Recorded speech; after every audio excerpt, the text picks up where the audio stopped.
Now, when we look at fundamental rights in DPSPs, we realize that in numerous cases उनके बीच जो हैं and जो एक वो vision आगे रखते हैं उनके बीच में काफ़ी कॉन्फ्लिक्ट्स अराइज होती हैं. We have seen that how fundamental rights के अंदर जो एक very important right to property होता था आर्टिकल 19 के क्लॉज एफ में एज वेल एज आर्टिकल 31 में, that was seen as being in conflict with the socialist principles जो कि डीपीएसपीज में इम्बाइब किए गए थे, जो कि economic justice and economic equality की बात करते थे. More importantly, in trying to provide the same land reform के रिगार्डिंग, राइट, वेरियस और पब्लिक इंफ्रास्ट्रक्चर बनाने के रिगार्डिंग, ये सारी चीज़ें जो हैं राइट टू प्रॉपर्टी के साथ कॉन्फ्लिक्ट में आ रही थी. And till the 44th amendment act judiciary जो है ऐसी ही एक बैलेंस मेंटेन करने की कोशिश कर रही थी इन दोनों के बीच में.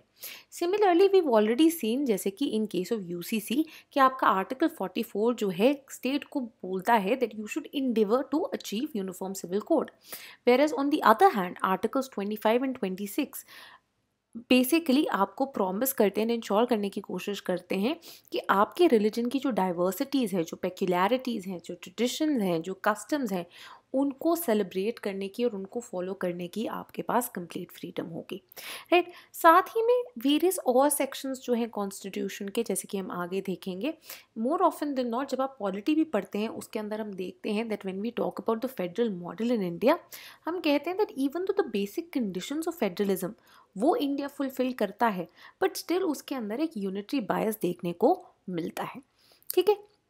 Now, keeping this in mind, keeping all these circumstances in mind, you have to understand the fact कि ऐसे अपोजिंग चीज़ों को, ऐसी जो कनंड्रम्स आते हैं हमारे सामने, उनको निभाने के लिए various judicial innovations, doctrines prevalent है इंडिया में, राइट. वन सच डॉक्ट्रीन जिसके बारे में बात की गई एंड जो कि काफ़ी ज़्यादा प्रचलित है, काफ़ी ज़्यादा पॉपुलर है, is that of basic structure. ठीक है. अब बेसिक स्ट्रक्चर करने के साथ ही we will firstly be doing some other important doctrines जो कि इंडिया में काफ़ी इम्पॉर्टेंट है और रीसेंट केसेस में काफ़ी चर्चा में भी आई हैं, राइट. सो इसीलिए keeping the recent cases in mind, keeping the scenario in mind, ये डॉक्ट्रिन्स जो हैं again become extremely crucial and आपको इनके बारे में पता होना चाहिए. Now, one very important doctrine that comes into being is that of the constitutional morality. अब again जैसे कि नाम खुद ही बोलता है, ये doctrine of constitutional morality बात करते हैं कि जब judiciary looks at the constitution, when there is reference to the idea of morality, it does not mean popular morality or majoritarian morality, but constitutional. अब पॉपुलर या मेजॉरिटेरियन मोरालिटी क्या होती है?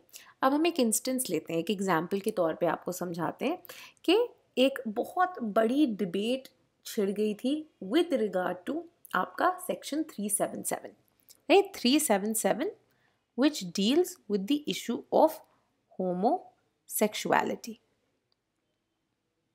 राइट. अब एक आइडिया homosexuality के regarding, again something that has also come up with regard to same-sex marriage.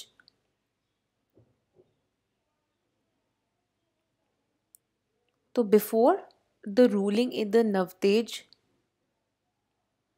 Johar case, उससे पहले दिल्ली हाई कोर्ट ने जो डीक्रिमिनलाइज, जो रीड डाउन कर दिया था सेक्शन 377, उसको ओवर रूल कर दिया था एक सुप्रीम कोर्ट जजमेंट ने, till the time it again came in front of a constitutional bench and section 377 was red down. अब पहले जो ये ओवर रूलिंग हुई थी दिल्ली हाई कोर्ट की प्रोग्रेसिव जजमेंट की, that was based on the fact कि जो LGBTQIA कम्युनिटी है वो एक बहुत ही माइनॉरिटी या बहुत ही एक मिनिस्क्यूल पॉपुलेशन है, right. And the over ruling was based on the fact that majority या आपकी जो पॉपुलर मोरालिटी है इंडिया में, that is not accepting of homosexuality, right. Now this idea was overruled in the Navtej Johar case when they said that when we refer to morality, हमें ये नहीं देखना कि अरे मेजॉरिटी कम्युनिटी क्या सोचती है या पॉपुलरली लोगों का क्या मानना है, because more often than not जब भी ऐसी ब्रेक थ्रू बातें हो रही होती हैं जो कंजर्वेटिव एलिमेंट्स होते हैं सोसाइटी में, which more often than not ज़्यादा नंबर्स में होते हैं, they end up being less open to change. ठीक है, तो अगर हम उन्हीं की मोरालिटी के ऊपर डिसीजंस लेने लग गए तो इसका मतलब क्या होगा? इसका मतलब तो हम एक पॉपुलिस्ट, एक मेजॉरिटेरियन गवर्नमेंट ही बन के रह गए हैं, एक मेजॉरिटेरियन स्टेट ही बन के रह गए हैं, जहाँ पे माइनॉरिटीज़ का, मार्जिनलाइज्ड का, जो मिनिस्क्यूल पॉपुलेशन में चाहे ये लोग हों, उनके राइट्स की कोई वैल्यू नहीं होती।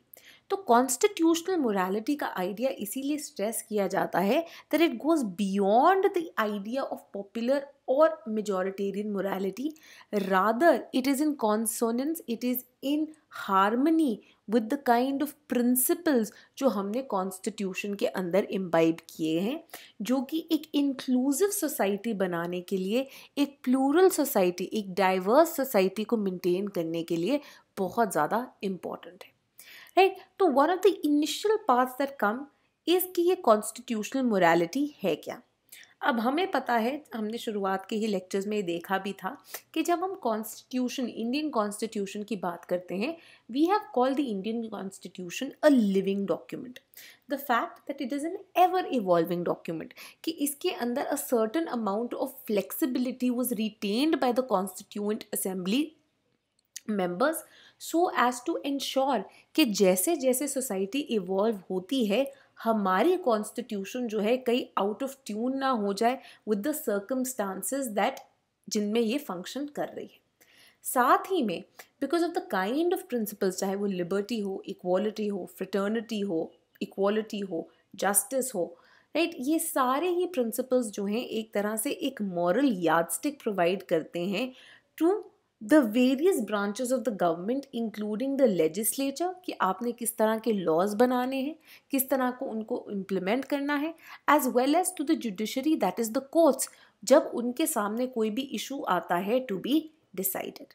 ठीक है, और यहीं चलते हुए इन्हीं issues को टैकल करने के लिए, जैसे कि शुरुआत में ही बात की थी, जुडिशरी ने जो है कई इन्वेंशंस भी की हैं, कई डॉक्ट्रिन्स भी बनाई हैं, so as to be able to tackle these problems, these dilemmas जो कि उनके सामने आते हैं। बिकॉज चाहे जितनी मर्जी डिटेल्ड हो Indian constitution, it is not possible कि हर चीज़ जो है उसमें लिखित में हो। इट इज़ नॉट पॉसिबल कि जैसे हम फ्यूचर की तरफ बढ़ते हैं और नए नए इशू सामने आते हैं, they are explicitly mentioned in the constitutional text, है ना। तो ऐसा तो पॉसिबिलिटी है नहीं, no matter how visionary our constitution makers might have been, it is not possible, it is not humanly possible to be able to predict as well as mention all solutions and resolutions to problems which might arise in the future। ठीक है, तो इसीलिए judiciary भी constitution को एक evolving, एक living document की तरह देखती है, जो कि as needs and circumstances arise, keeping in mind the spirit of the constitution, उन इश्यूज को टैकल करने की कोशिश करता है। अब ये जो डॉक्ट्रिन ऑफ कॉन्स्टिट्यूशनल मोरालिटी है, ये बहुत सारे लैंडमार्क केसेस में मेंशन की गई है, राइट। एक एग्जांपल तो मैंने आपको ऑलरेडी दे दिया था, very recently again Sabarimala judgement जो 2018 में आई थी, वहाँ पे भी इस कॉन्स्टिट्यूशनल मोरालिटी के आइडिया की बातचीत की गई थी। उससे पहले भी केशवानंद भारती केस, जिसके थ्रू बेसिक स्ट्रक्चर डॉक्ट्रिन आगे रखी गई, द फर्स्ट जजेस केस जो कि अगेन कोलिजियम के आइडिया के साथ डील करता था, उनके अंदर भी बात की गई थी with regard to this constitutional morality. अब कॉन्स्टिट्यूशनल मोरालिटी, जैसे कि नाम सजेस्ट करता है, this is the morality of constitution, तो क्या हमारे प्रियम्बल में कहीं पे मेंशन्ड है इन द इंडेक्स कि अच्छा हमारी कॉन्स्टिट्यूशन की मोरालिटी ये है, या कहीं पे भी कॉन्स्टिट्यूशन के टेक्स्ट में मेंशन्ड हो या किसी एक्ट में मेंशन्ड हो? तो नहीं, right, it is not defined anywhere, कहीं पे भी ये लिखित में नहीं है। However there are certain notions, there are certain principles with regard to constitutional morality, जो कि ब्रॉडली जिनकी बात की जाती है। अब हम कहते हैं कि जो डॉक्ट्रिन ऑफ कॉन्स्टिट्यूशनल मोरालिटी है, right, it is not equal to popular or majoritarian morality, rather it means कि हम फॉलो करते हैं और अध्ययर करते हैं ऐसे प्रिंसिपल्स जो कि कॉन्स्टिट्यूशन में इंश्राइन किए गए हैं और इंटरप्रेट करते हैं कॉन्स्टिट्यूशन को इस तरह से ताकि एक जो स्पिरिट है, ताकि एक जो सोल है हमारी कॉन्स्टिट्यूशनल डेमोक्रेसी की, हमारी एक इंक्लूसिव सोसाइटी की, हमारी एक प्लूरल और डाइवर्स कंट्री की, वो मेंटेन करके रखी जा सके. Right? So this can be seen as the core, as the most important constituent of the idea of constitutional morality. Very importantly, adding to this definition, जैसे कि मैंने आपको पहले भी बताया है, former CGI जो थे दीपक Mishra, when they were talking about the 2018 Sabrimala judgment, he said कि जब भी हमने constitutional morality की बात करनी है और हमने देखना है कि क्या इसका मैग्नीट्यूड है, क्या इसका स्प्रेड है, कौन कौन से एरियाज पे ये कवर भी करती है, तो constitutional morality is not merely confined to what is written in the constitution. तो सिर्फ जो रिटन प्रोविजंस है, सिर्फ जो आर्टिकल्स मेंशन्ड है, सिर्फ जो उसके वेरियस पार्ट्स हैं, उनके अंदर जो एक्सप्लिसिटली चीज़ें लिखी गई हैं, ये सिर्फ उस पे उसको अडियर नहीं करता, रादर इट इज़ इसके स्कोप के विद इन आती हैं जो एक स्पिरिट, एक सोल, एक तरह से एथोस जो मोरालिटी है behind the entire making of the Indian constitution, जो कि क्या एक्सेप्ट करती है, एक प्लूरलिस्ट और इंक्लूसिव सोसाइटी को एक्सेप्ट करती है. तो बेसिकली जैसे कि हमने पहले भी बात की है कि not just procedure established by law, जो कि आपको बोलता है कि जो लिखित प्रोसीजर है अगर आपने वो ढंग से फॉलो किया that means law is fine, but a movement towards due process is in fact very much a part of constitutional morality, जहाँ पे हम कहते हैं it's not just the written word that matters but the very spirit of the constitution. तो technically section 377 mentioned था, right? But keeping in mind, कहीं पे भी उन्होंने ये नहीं बोला कि हाँ जी होमोसेक्सुअल्स को भी इक्वल राइट है, या फिर जब हमने राइट टू इक्वालिटी की बात की तभी भी वहाँ पे even though gender is mention as a category but sexuality का आइडिया जो है इनहेरेंटली नहीं अवेलेबल है, right? But the idea implicitly available है विद इन द कॉन्स्टिट्यूशन कि हमारी कॉन्स्टिट्यूशन जो है नॉन डिस्क्रिमिनेटरी है, इक्वली रिस्पेक्ट करती है हर पॉपुलेशन को, हर सेक्शन को, हर कम्युनिटी को, और इम्पॉर्टेंटली हर उस कम्युनिटी को इक्वल राइट्स देने की कोशिश भी करती है, राइट? सो ज़रूरी नहीं है कि कोई चीज़ लिखित में ही मेंशन्ड हो, हमने एक ब्रॉडर सोल या स्पिरिट ऑफ द कॉन्स्टिट्यूशन जो है उसको माइंड में लेके चलना है. अब प्रताप भानु मेहता कहते हैं स्पिरिट ऑफ द कॉन्स्टिट्यूशन, ये सोल ऑफ द कॉन्स्टिट्यूशन हमें पता लगता है बाय अंडरस्टैंडिंग कि जो पर्पस था कॉन्स्टिट्यूशन का वो क्या था, एम्स क्या थे कॉन्स्टिट्यूशन के.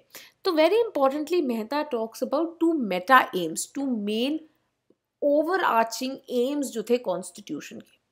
पहली चीज वो कहते हैं कॉन्स्टिट्यूशन ने क्या कोशिश की, उन्होंने कोशिश की कि हम रिजॉल्व कर पाएं जितनी भी मेजर सब्सटैंटिव डिबेट्स या डिस्प्यूट्स हैं वेरियस नॉर्म्स एंड वैल्यूज के बारे में, ठीक है, इस तरह से ताकि हम कोई भी एक पोजीशन या डिसएग्रीमेंट को हम ट्रांसेंड कर पाए to accept the idea of plurality. तो अब इसका मतलब क्या है, हम कहते हैं one of the very reasons why शुरुआत में से सोशलिज्म, सेक्युलरिज्म ये मेंशन नहीं थे, क्यों? Because this would be taking a position on a debate, ठीक है, it would be taking a position on a debate and saying कि हाँ जी हम तो यही पाथ फॉलो करेंगे या हमें यही सही रखता है. या जब हम सेक्युलरिज्म की बात कर रहे हैं inherently we will be seen as accepting the western model of secularism जो कि फॉलो होता आ रहा है in Europe, in USA and so on so forth. Instead we wanted to retain the various diversities of norms and values जो कि already constitution और पूरी society में exist करते हैं, right? So we also have the idea of right to equality, but at the same time we also find provision for affirmative action and positive discrimination. Why? Because we realize कि उस equality को रंग लाने के लिए हमें इस तरह के सब्सटैंटिव टूल्स की भी ज़रूरत है, right? So instead of just belonging to one side या फिर सेइंग कि अब ये एक यूनिवर्सल सिटीजनशिप है, कोई अफर्मेटिव एक्शन नहीं, कोई कुछ नहीं, हर किसी को एक सेम स्टार्टिंग पॉइंट बनता है, राइट? हम क्या कोशिश करते हैं, ये जो डिबेट्स आ रही हैं between what is more important federal fundamental rights या DPSPs, right, right to equality और positive discrimination, right to property और social action and social litigation and land reforms, right. इनके ऊपर जो है हम एक स्ट्रिक्ट स्टांस लेने की जगह इनके बीच में, जो हम आगे एक और डॉक्ट्रिन करेंगे, इनके बीच में हम एक हारमोनियस रिलेशनशिप बनाने की जो है वो कोशिश करते हैं, ठीक है। एक सेकेंड एस्पेक्ट जो कि इंडियन कॉन्स्टिट्यूशनलिज्म के अंदर एग्जिस्ट करता है वाज द फैक्ट कि कॉन्स्टिट्यूशन का काम क्या था, जो इंडियन लोग हैं, राइट, जो जनता है, अवाम है इस कंट्री की, उनकी नीड्स को सर्व करना, टू मेक श्योर कि इतने टाइम से कॉलोनियल रूल के अंडर जो उनकी नीड्स, डिमांड्स, इच्छाएं इग्नोर हो रही थी, अब उनको सुनना एंड उनको पूरा करने की कोशिश करना। But at the same time, while serving the needs of the Indian people, the Indian Constitution made sure कि ये कभी bound नहीं थे by any particular tradition. And इसका again एक example देते हैं। जब हमने DPSPs की बात की, हमने देखा कि within DPSPs कौन कौन से principles ऐसे हैं which come from different ideological schools or different political traditions. So we had liberal traditions, liberalism से अबाइडिंग DPSPs भी, जैसे कि हमने देखा था uniform civil code comes from a more liberal orientation. We also had Gandhian principles, right, wherein we talk about the need to ensure well functioning local self governments, panchayati raj, जहाँ पे हम बात करते हैं कि जितने भी हमारे cattle, milk, so on so forth हैं, उनकी सुरक्षा हो सके, right. We also have things like socialist principles, जहाँ पे हम economic justice and equality ensure करने की बात करते हैं, राइट. सो अगर हम, जैसे कि again going back to the same idea, अगर हम सोशलिज्म को पहले क्यों नहीं लिखा गया था, because that would be adhering to a particular tradition, a particular school of thought, a particular ideology, and more often than not there are multiple things which don't fit well with a particular other tradition. तो हमने क्या बोला, हमने बोला that we are open to various ideologies, we are open to various traditions. तो जैसे कि हमारे कॉन्स्टिट्यूशन को बोला जाता था it's a bag of borrowing, rather इन्होंने क्या किया है, they have picked and chosen the best features from various schools, from various traditions as they suit the peculiar conditions of the country. तो यही दूसरा एस्पेक्ट जो है कॉन्स्टिट्यूशनलिज्म का, वो प्रताप भानु मेहता पॉइंट आउट करने की कोशिश करते हैं कि किस तरह से ये बाउंड नहीं था, it wasn't tied to any particular tradition, rather it wished and it hoped to transcend these boundaries and हर स्कूल ऑफ थॉट एंड हर ट्रेडिशन से ऐसी चीज़ें उठाना जो कि हमारी नीड, हमारी कंडीशंस के लिए सूटेबल हो. साथ ही में प्रताप भानु मेहता एक और चीज़ जिसको एक्सप्लोर करना चाहते हैं, वो कहते चलिए purpose of the Indian constitution तो हमें समझ में आ गया, अब एक दूसरी चीज़ है कि ये इंड्योरिंग क्वालिटी कैसे आती है इंडियन कॉन्स्टिट्यूशन में. ना मेहता इन Oxford handbook of Indian constitution वो बात करते हैं कि जब भी कोई कॉन्स्टिट्यूशन इंड्योरिंग होती है, इंड्योरिंग का क्या मतलब है, that not just suitable for its own time and age जब वो लिखी गई थी, but in fact for future generations to come, right. हम कहते हैं कि one of the reasons why certain society, certain constitutions can be enduring is because there was a wide scale political consensus. Now we know within the Constituent Assembly also, even though it was dominated by the Congress, there were multiple debates, ठीक है, क्योंकि कांग्रेस खुद ही एक umbrella party होती थी and उसके अंदर ही बहुत सारे ऐसे इंडिविजुअल्स थे who came from opposing schools of thought. So you had conservative elements in the Congress party, you had radical elements, right, you had people who wanted wide scale land reforms, whereas on the other hand you had people who wanted to retain आपकी right to property, ठीक है. तो इतनी ज़्यादा multiple debates हो रही थी, इतने ज़्यादा मल्टीपल ऐसे लोग थे जो कि डिफरेंट स्कूल्स ऑफ थॉट से आ रहे थे, तो ब्रॉड पॉलिटिकल कंसेंसस तो बन गया based on Nehruvian ideas, but ऐसी बात भी नहीं थी कि हर चीज़ पे अग्रीमेंट थी, नहीं, अभी भी हर चीज़ पे एक मान्यता, एक स्टैंडर्डाइजेशन, एक यूनिफॉर्म ओपिनियन नहीं थी, but there was continuous debate and discussion which was going on, right. Another reason that he points जिसके कारण एक कॉन्स्टिट्यूशन जो है इंड्योरिंग हो सकती है if it is a matter of contract. तो जैसे कि यूएसए के अंदर जो फेडरल सिस्टम है उसके अंदर डिफरेंट जो स्टेट्स थे they contracted to be together. So that contract is what holds the people who holds जो एक कॉन्स्टिट्यूशन के रूप में वो कॉन्ट्रैक्ट आया which holds the entire country together, and that is why it is of enduring nature. अब हमें पता है दैट इंडिया के अंदर ऐसे भी कोई कॉन्ट्रैक्ट नहीं हुआ है, right, which is one of the reason we claim that India is a different kind of federation, right. None of the constituting parties has the option to break away, right। in fact उनकी तो एक तरह से permission भी नहीं ली गई थी, right. तो अब ये रीजन भी नहीं हो सकता जिसके कारण इंड्योरिंग है वो। Now he says the reason that the Indian constitution is enduring is because of the existence of constitutionalism. The very fact कि कॉन्स्टिट्यूशन के अंदर ऐसे प्रिंसिपल्स हैं जो लिमिट करते हैं गवर्नमेंट को, लिमिट करते हैं पावर को, लिमिट करते हैं the scope of each and every branch of the government को, जहाँ पे कोई भी ब्रांच यूसअप ना कर सके power and all powerful dictatorial elements उसके अंदर ना आ जाए। And this constitutionalism, this idea of a limited government, this idea of being responsible to the people, this idea of following the norms of the constitution, खुद एक legacy है of the national movement। ठीक है, ये national movement जिसने एक colonial rule देखा था जिसके तहत कोई भी bounds नहीं थे on the colonial power, sought to give itself a government, a state जिसके अंदर constitutionalism के elements जो हैं वो prevalent हो। इनफैक्ट बी आर अम्बेडकर खुद ही जो है कॉन्स्टिट्यूशनल मोरालिटी का उन्होंने मेंशन किया था जब वो वेरियस डिस्कशंस कर रहे थे इन द कॉन्स्टिट्यूएंट असेंबली।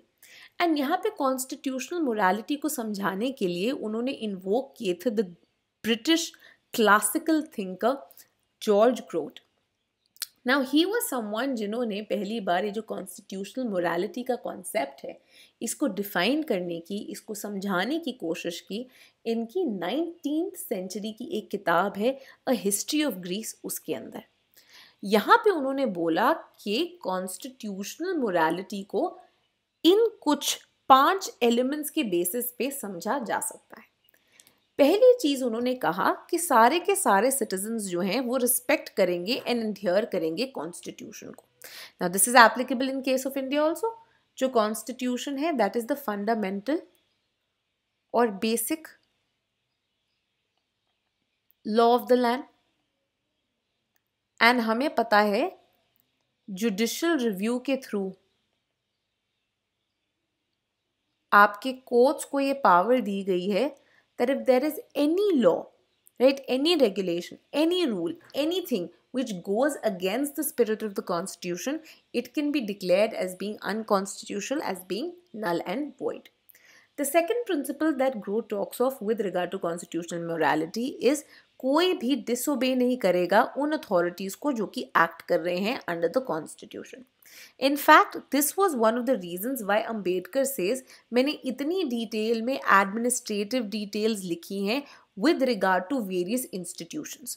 तो election commission के regarding, UPSC के regarding, right, इन सब के बारे में मैंने constitution में ही mention किया है। Why? Because constitutional morality states कि ये authorities जो हैं cannot be disobeyed in any way or form।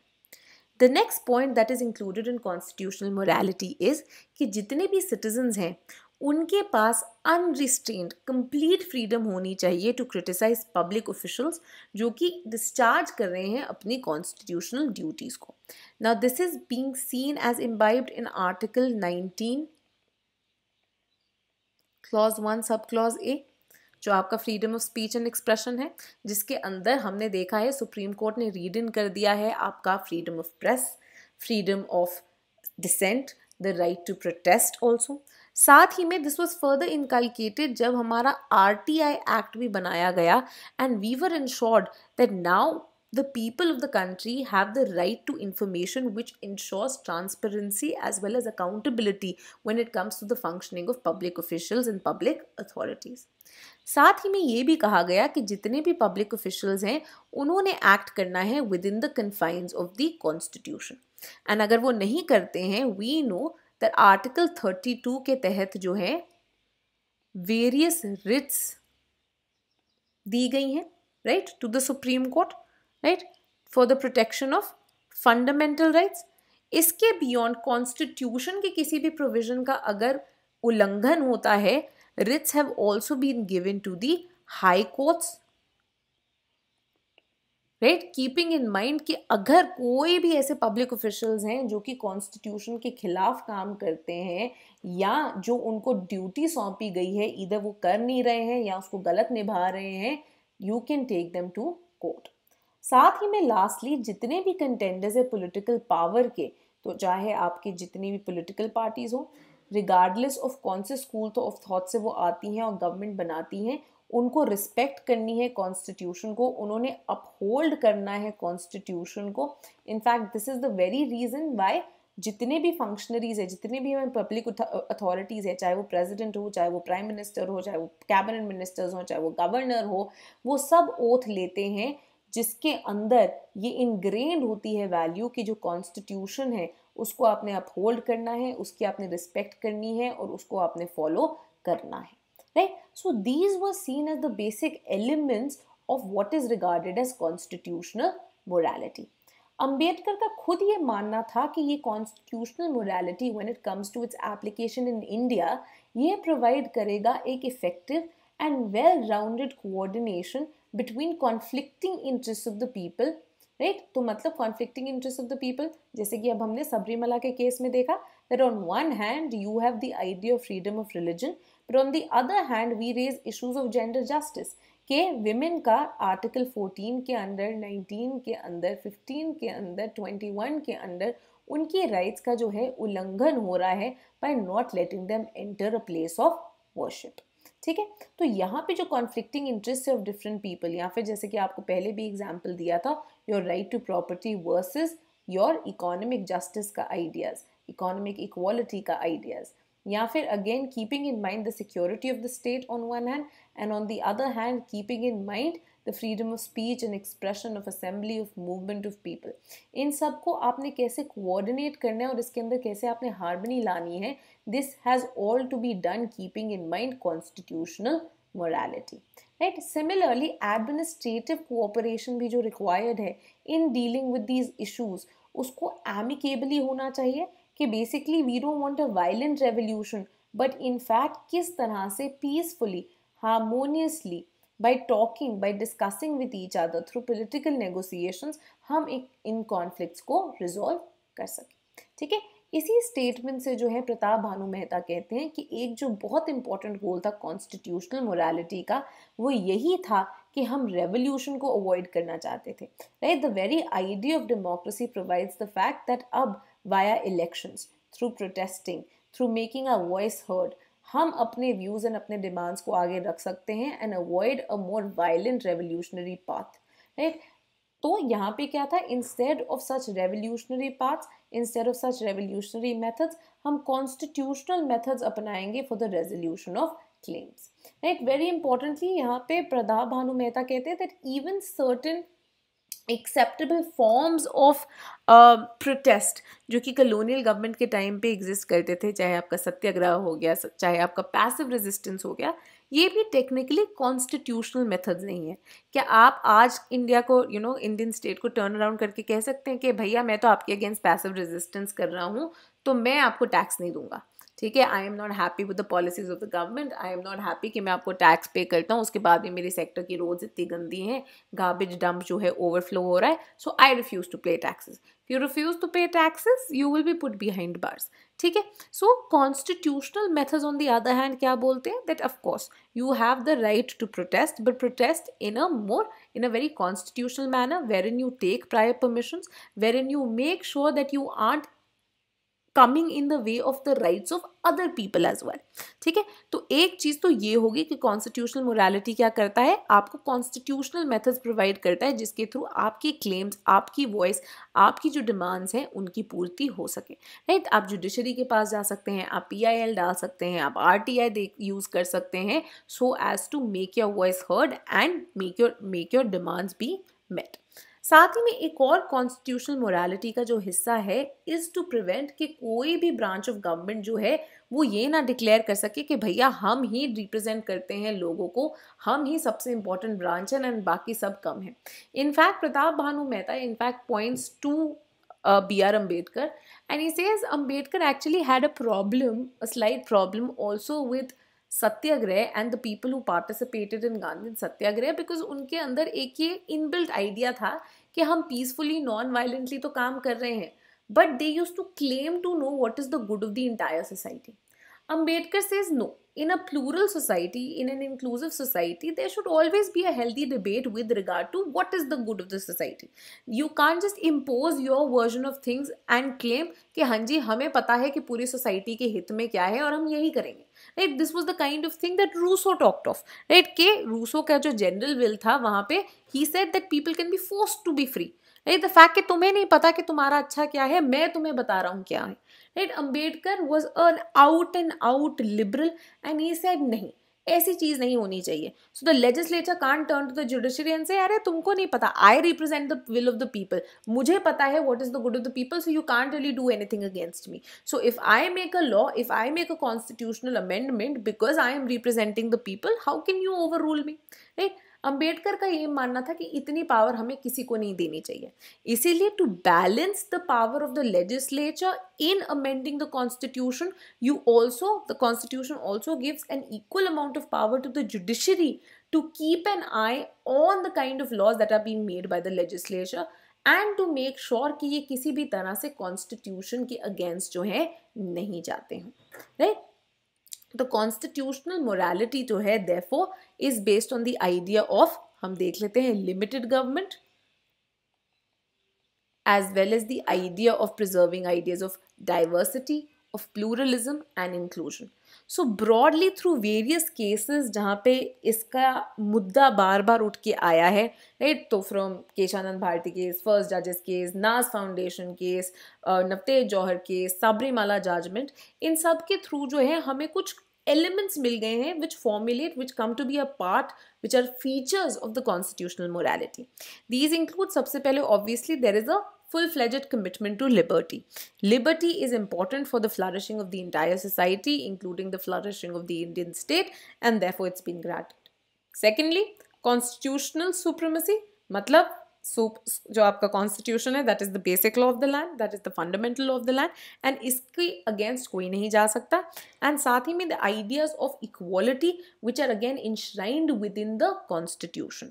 ठीक है? तो नॉन डिस्क्रिमिनेशन का आइडिया कभी भी किसी भी इंसान के against based on the caste, class, creed, sex, race आप डिस्क्रिमिनेट नहीं कर सकते.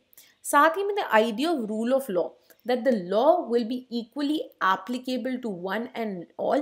कोई भी arbitrary application of law नहीं होगी and people have to adhere to this law which has been formulated.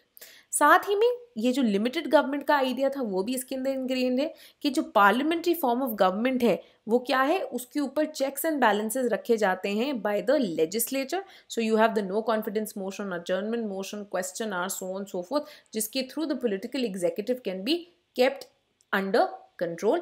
And साथ ही में you also have the provision of regular and fair elections जिसके basis पे citizens can decide whether they are happy with the working of a certain government or not.